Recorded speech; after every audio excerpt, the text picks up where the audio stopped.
tudo indica que já aprendemos muito com 2006. A Fretilin ganhou as eleições de 2007 e não governou durante 5 anos, mas entendeu fazer uma oposição didática, pedagógica, em vez de ter pressa em derrubar o governo por outras vias. Esperou até o momento certo para voltar às urnas.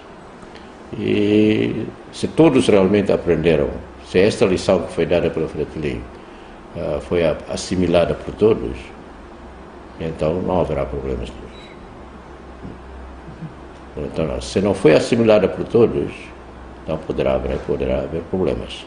Mas eu penso que há uma assimilação generalizada. Vamos ver os resultados. A verdade é que temos sido felicitados de termos grande sentido de Estado.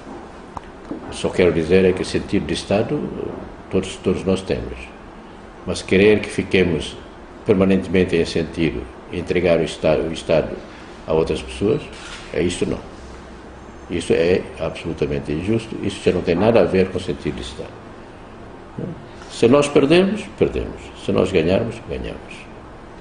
Não vamos admitir outra vez a cambalhota que se deu em 2007.